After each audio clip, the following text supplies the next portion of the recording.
Middle class के पास एक problem होती है कि उसके पास सेविंग और इन्वेस्टिंग के लिए कम पैसे होते हैं। पर एक और चीज है जिससे आप बड़ा पैसा बना सकते हो, वो है टाइम। अगर सही समय पर सही इन्वेस्टिंग की जाए तो कंपाउंडिंग का यूज करके आप बहुत बड़ा पैसा छाप सकते हो। जी हाँ, मान लीजिए कि एक इंसान है जिसने 22 साल की एज में 500 रुपए जमा करना शुरू करा, और एक इंसान है जिसने 30 साल की उम्र में 500 रुपए जमा करना शुरू करा। तो 22 साल वाला जो इंसान है वो बहुत बड़ा पैसा छाप लेगा एज कंपेयर टू 30 के। आप बोलेंगे ये कैसे हो सकता है, बस उसने 8 साल ही तो ज्यादा पैसा दिया। तो जब 8 साल उसने ज्यादा पैसा दिया तो ये बहुत बड़ा डिफरेंस कैसे लाएगा। और यहाँ समझना पड़ेगा कंपाउंडिंग को। मैं कोई फाइनेंशियल एक्सपर्ट नहीं हूँ, मैं बस कंपाउंडिंग को बेसिक लेवल पे आपको समझाना चाहता हूँ। जैसे आप जिम जाते हैं तो क्या एक दिन आप बहुत भारी डंबल उठा लेंगे तो आपकी बॉडी बन जाएगी? नहीं। पर अगर आप रोज थोड़ा थोड़ा डंबल उठाओगे तो आपकी बॉडी भी बन जाएगी, आपकी बॉडी में कट्स और शेप भी आ जाएगा। इसी तरीके से अगर आपको बहुत बड़े पैसा बनाना है तो फिर आपको बहुत सारा पैसा एक साथ नहीं भी होगा तो भी चलेगा। आपको क्या करना है, आपको रेगुलर कंसिस्टेंसी से थोड़े थोड़े पैसे बस एसआईपी में डालते रहने हैं। मार्केट चाहे बढ़ रहा है, मार्केट चाहे गिर रहा है, आपको बस ये समझना है कि म्यूचुअल फंड जो है धीरे धीरे आपके पैसे की कंपाउंडिंग करता रहेगा। और जब आपका ओरिजिन 10 साल 15 साल है तो उसमें आपको पैसा मिल जाएगा अच्छा खासा। अब बात क्या आती है, बात ये आती है कि आपको ये समझना पड़ेगा कि आप जो पैसा इन्वेस्ट कर रहे हो वो किसी पर्पज के लिए कर रहे हो। मान लीजिए आप 22 साल के हो और आप सोचते हो कि मुझे तो 40 साल में कुछ पैसों की रिक्वायरमेंट है। सपोज आप बोलते हो कि मैं जब 40 साल का हो जाऊंगा तो मेरे को इस इन्वेस्टमेंट के ऊपर 15% CAGR से इतना पैसा मिल जाए, या फिर मुझे 1 लाख रुपया मिल जाए। मैं ये सोचता हूँ जब मैं 40 साल का हूँ तब एक मुश्त मुझे 1 लाख रुपया मिल जाए। अगर मान लीजिए आप ऐसा सोच रहे हो तो फिर क्या होगा, आप धीरे धीरे 22 साल की उम्र से ही 500-600 रुपए इन्वेस्ट करना शुरू करोगे, जो एक लंबे हॉरिजन तक 18 साल तक इन्वेस्ट होंगे। और उसके बीच में मार्केट अप भी जाएगा, मार्केट डाउन भी आएगा।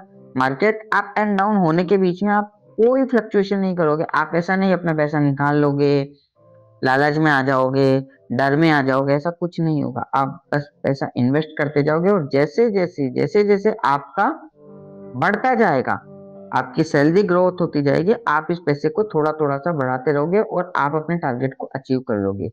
तो इसी तरीके से आप जब इन्वेस्टिंग करते हो तो सबसे पहली चीज है आपके पास में एक मोटा मोटा एक आइडिया होना चाहिए कि मुझे कितने साल बाद कितना पैसा चाहिए। उस हिसाब से आपकी इन्वेस्टिंग होगी। इन्वेस्टिंग केवल जोश जोश में नहीं होगी, पहली चीज। दूसरी चीज मैं बात करूंगा, हमने पहले भी बात कर दी है कि आरडी और एफडी आपको इतना ज्यादा रिटर्न नहीं दे सकती है, वो बस आपके पैसे को सेफ रख सकती है।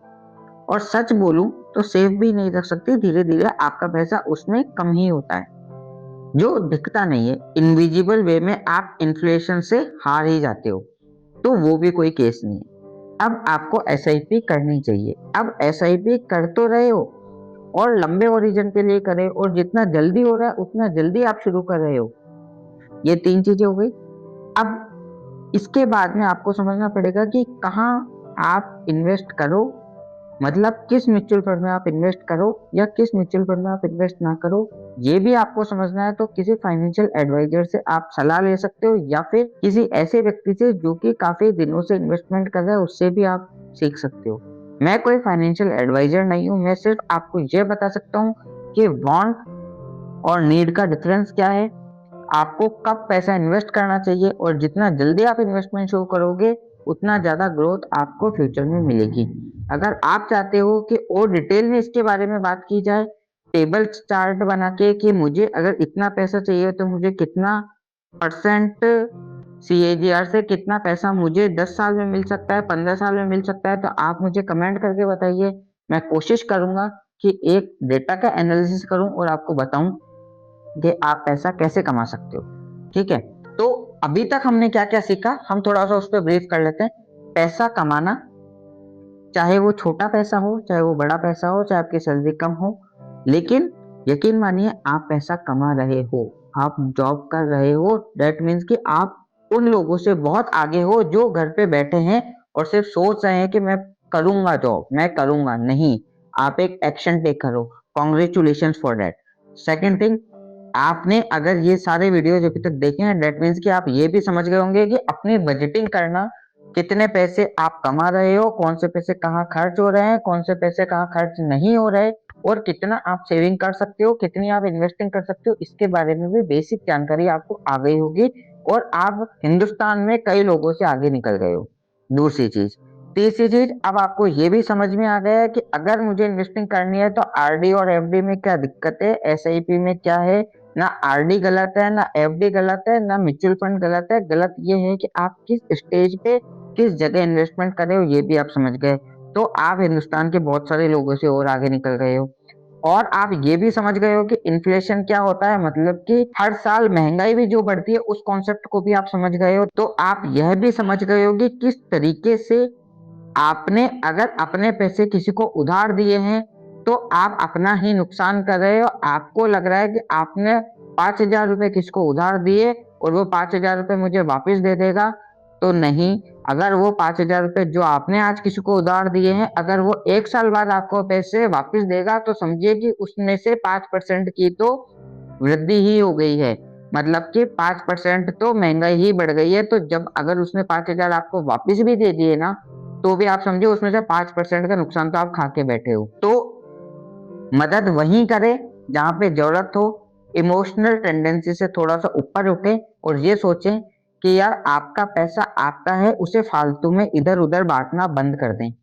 यहां तक आपको क्लियरिटी आ गई होगी। और ये भी क्लियरिटी आ गई होगी कि हमें पैसा कहाँ, कितना, कैसे यूज करना है, कॉन्शियस होके यूज करना है, क्योंकि लाइफ आपकी है, पैसा आपको बढ़ाना है और पैसा बढ़ाने की जिम्मेदारी सिर्फ आपकी है।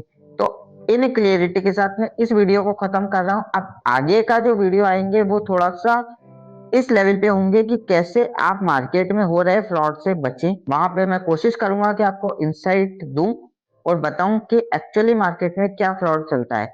अभी तक का वीडियो समझ में आए हो तो लाइक कीजिए, शेयर कीजिए और उन लोगों को भी बताइए जो आपके प्रियजन हो, क्योंकि हिंदुस्तान के अंदर इन्वेस्टिंग को लेके बहुत ही कम नॉलेज है।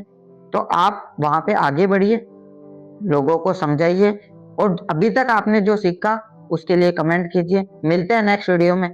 जय हिंद।